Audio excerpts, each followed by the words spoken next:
Hey everyone, it's Holly from Stitch Happens, and today I wanted to show you how to thread your Brother Persona. It is so simple, so let's hop right to it.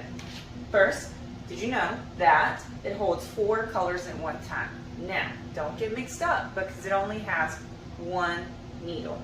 This is so when you have a project with multiple colors, you can line your colors up and thread them as it is time to change. First thing we're going to do is take our thread and then we will set it on top of the spool. Now, there are 2 sets of numbers up here. One has a circle and one is regular. Now, the circle ones are for winding a bobbin. Yes, the Brother Persona winds its own bobbin. I'll show you how to do that in another video, so stay tuned. First, just to thread it, what we're going to do is come from the back to the front on 1. As we can see down here, it goes to number 2. We can go from the back to the front on 2. This part is very important, as on these 2 here, there are thread sensors. So if it is not popped into the thread sensor, just like floss underneath all the way, your machine will think that the thread is broken and it will keep stopping. So a little troubleshooting tip: if your machine keeps saying that the thread is broken and it is stopping and you know that it's not, double check and make sure that it's clipped in this clip all the way. It will be a lot less frustrating. Now we're going to circle around the tension 1 whole turn.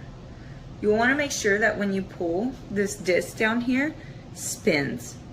That is another way that your machine knows that there's thread in it. If that disc is not spinning as it goes, it will also think that the thread is broken.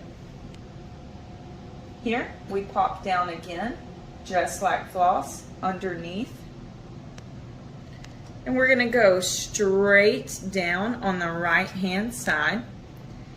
And you can see where number 4 tells us to loop right back up. Here, we are going to stick it through the take-up lever. Now, this is a very important part not to skip.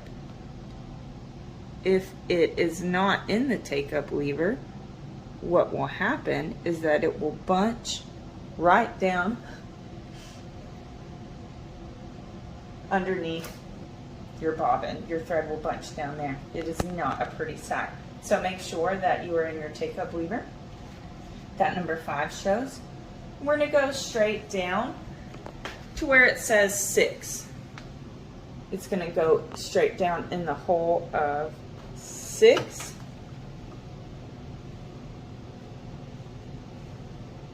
Oh, it got away from me. It is going to go straight down in the hole of 6, and right behind the needle is a thread guide that we're going to once again reach up there and pop it like floss. This will make sure that your thread is in front of the needle so you can thread it easily. Now we will come up here, and this lovely button with the arrow going through the eye of the needle, I call it the needle threading button. Very simple. When you press it, it engages the needle threader. So it's going to come down. Once it comes down, it will put a little picker right through the eye of the needle. And what we're going to do here, now this is very important, we're going to go from right to left and loop it. So you will want to make sure that it's under this notch here and then tucked in the foot. See how this puts the thread right into the hook? We go up and we cut it. Now we will hit our needle threading button again. Voila! It is threaded. It is very simple. All you do is follow the numbers. I know that the bottom can get a little tricky, so that does take patience, but just practice, practice, practice, and don't get frustrated. Worst case scenario, on your machine, you can actually hit the button with a question mark, and it is very great that it will take you through basic operation, maintenance, and troubleshooting. We can go to basic operation, and it will actually show you here how to thread your machine and thread the needle and a whole lot of other things. I hope this helps you. Don't get frustrated, and as always, happy stitching.